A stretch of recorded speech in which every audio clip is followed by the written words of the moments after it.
Now let us see some of the words and powerful phrases which can help you make your child feel better about himself, and in the process the child itself will try and to change himself in all of the tantrums that they throw. So what are the 5 important ways which we can actually alter the whole shift?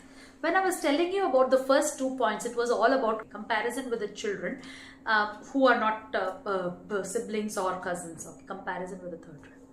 Now let me tell you the simple powerful words and phrases which you can invest every day by talking to your child, so that you can guarantee this success in their life. First thing is about whenever you have an urge to compare your child, where you feel that, oh, that child is really eating well, my child is not eating well. The moment you see this, oh, your child is nice, he's eating really well. You know what? I don't know how to make my child really hungry. So he doesn't eat much because I don't know how to make him hungry. So now you are trying to take the blame on yourself, not on your child in front of others. And the second thing is, you know what? When he's really hungry, he eats very well. When he's not hungry, he doesn't eat. That is his way. That is his unique nature. In that way, if you're going to present to a people, then you are telling your child he's unique and you're accepting him in the process. Whenever it comes to sibling comparison, where I was pointing it out, in that time, what you can do is, whenever the smaller one is throwing tantrum or taking your attention away, hey, go to your father, go to grandpa, I'm spending time with the elder one, I cannot give you my time, I have to take care of her. Make sure that you have a boundary of spending the time with the elder one separately, and at the time you make that boundary clear with the younger one, so that the elder one feels, oh, mama is actually giving me the importance. And when you're sitting with the elder one, keep your mobile away, so that at least that phone doesn't take away the attention from the child. So when you're giving 100%, give that 100%, so that you don't make the child feel low about themselves in comparison to the siblings or in comparison to your own mobile. So instead of saying, I don't have time, I'm really busy, you tell them, I really have a lot of work. I'm trying to do all this work just to achieve my goals, as well as to keep my family happy. I know that I'm not able to balance this, but I'll definitely come and spend time with you. Please give me, I'll make an alternative arrangement.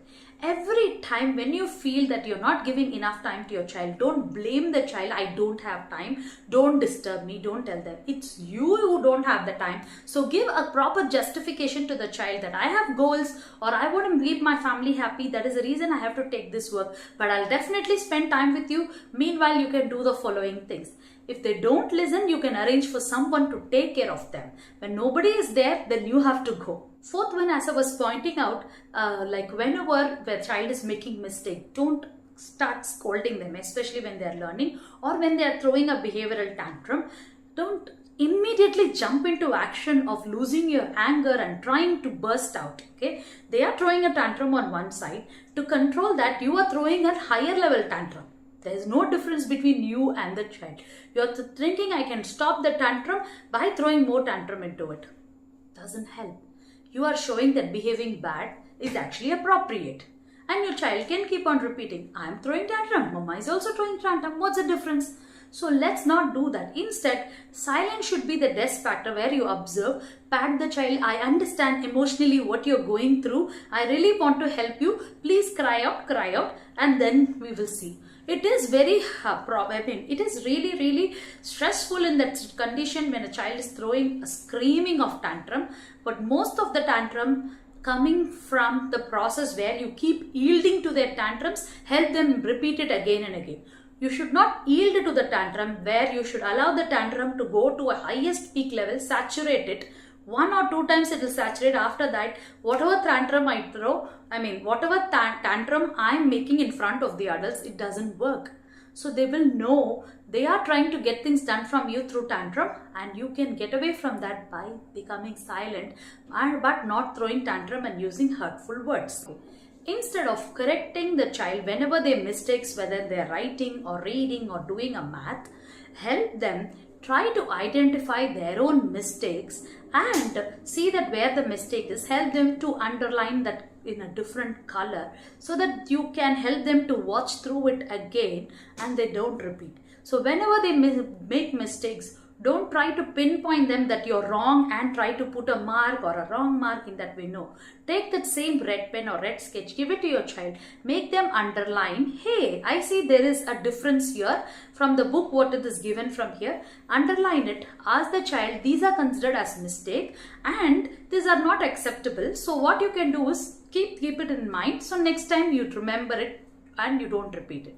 Some parents will keep telling he is making mistakes repeatedly.